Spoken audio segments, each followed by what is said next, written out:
Sasa tuelekee katika kaunti ya Uasin Gishu ambapo mwanahabari mwenza na fahamishwa Macharia Mbogwa tayari amefika katika kanisa Katoliki la Sacred Heart of Jesus Eldoret. Hapo ni katikati mwa jiji la Eldoret, tuweze kujua je, kanisa Katoliki kutoka eneo hilo la Uasin Gishu vile wakazi wanasema nini kuhusiana na habari kwamba Papa Francis ameaga dunia. Karibu Macharia, kwa unanipata uwanjani wako.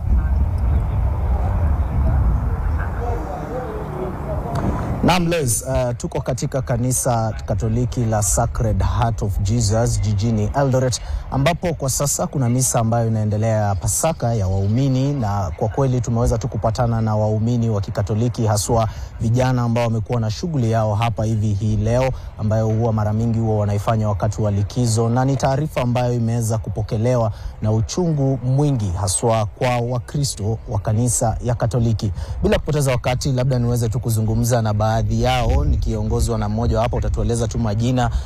Ulimwengu mzima umeweza kupokea habari ya kifo cha Pope Francis. Je, wewe kama muumini wa Kikatoliki, kama Mkenya, umeipokea vipi, na labda unaweza pitisha habari zako za rambirambi? Asante sana. Kwa majina naitwa Kevin Jenga, na hii news ambayo tumepata, it is sad because ni Easter Monday alafu tunaweza kumpoteza Pope. Yes, alikuwa mgonjwa but kwa tunajua ataenda very soon, na tunamkumbuka kwa maneno mengi sana kwa sababu alikuwa anapenda peace, alikuwa anapenda watu wenye wako needy, na pia alikuwa anawasaidia sana. So tunatuma rambi zetu huko Rome, na pia penye ameenda aweze kupumzika vizuri. Asante sana. Labda tu kuzungumza na wengine, kuna muumini hapa naona ndio anatokea misa. Labda tutaanza kwa majina na utueleze unamkumbuka vipi Pope Francis kama muumini wa kanisa ya Katoliki. Kwa majina mimi naitwa Mark George, mshiriki wa kanisa la Sacred Heart Cathedral. Leo asubuhi tumepokea habari ya kuhusunisha kuhusu kiongozi wetu wa kanisa la Katoliki duniani, Papa Francisco. Papa Francisco amekuwa kielelezo bora hasa katika sisi wa Kristo, kwa sababu he was very humble.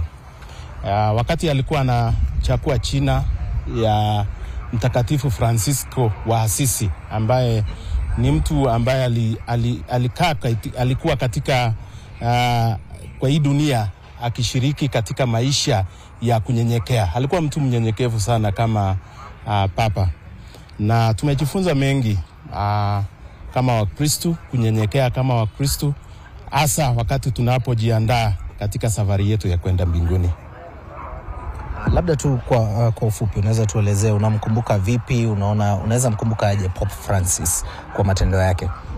Matendo ya Papa Mtakatifu Francis, ukiona maisha yake, alikuwa akishiriki sana na watu ambao wako chini, those people who live in a very humble background. Amekuwa akiishi katika maisha ya kunyenyekea kama askofu. Ngawaje alikuwa na mtu wa tajriba mkubwa, aliweza kunyenyekea, na hizo imetufunza kama sisi wa Kristo tukue watu ambao wako na unyenyekevu sana katika maisha. Tunakijua kuwa safari ya mbinguni tunahitaji kuwa watu wenyenyekevu. Labda tu niruhusu nimalizie hapa na kijana mmoja ambaye naona amengangana sana kukaribia hapa. Ndugu, utatupa rambirambi zako, na labda utueleze kama kijana unamfahamu vipi, ulimfahamu vipi Pope Francis? Asante sana. Kwa majina ni Anthony Musyoka, mwana youth katika jimbo kuu la Eldoret. Tungependa kupeana rambirambi zetu sisi kama wana youth wa jimbo kuu la Eldoret. Pope amekuwa msaidizi sana kwetu, amepigania haki za vijana katika dunia mzima. Kila mwana youth anamfahamu kwa usaidizi wake mwenye ametusaidia. Asante sana. Labda kuna mwingine tukimalizia, ndugu, utaanza kwa majina alafu tuelezee labda rambirambi zako na unamkumbuka vipi Pope Francis. Kwanza kwa majina naitwa Eric Ngome. Leo asubuhi tumepata habari kuwa Papa ametuacha, lakini kwa kazi yake mzuri ambayo ametusaidia, mimi nikiwa PMC, amesaidia wana PMC sana na youth. Hata sahii tulikuwa tunamtegemea bado kwa maombi na kutushikilia sisi wote, kama kutuunganisha kama wana youth kwa pamoja. Mwisho, kwa majina naitwa Victor Luch. First of all, I like to pass my condolences to the Pope. Our Pope was the patron of Laudato Si, which was fostering for the green climate, caring for the Mother Earth. But now we are deeply saddened by the death, and tunaomba tunahuzunika, tunaomba maisha mema baadaye na pia sisi sote. Namles, umesikia hayo tu ni rambirambi kutoka kwa waumini wa Katoliki katika kanisa hili ambapo misa inaendelea. Hapo baadaye tunatarajia ripoti ama habari kutoka kwa Bishop Kimengich ambaye anasimamia eneo zima na kanisa la Katoliki eneo hili, lakini kwa sasa nitarudisha kwako Lois. Asante sana Macharia Mbogo, mtazamaji wangu. Huyo amekuwa ni mwenzangu Macharia Mbogo ambaye ametujia moja kwa moja kutoka katikati mwa mji wa Eldoret, akisema na baadhi ya wakazi hao tuweze kujua je wana yapi ya kusema Jumatatu hii.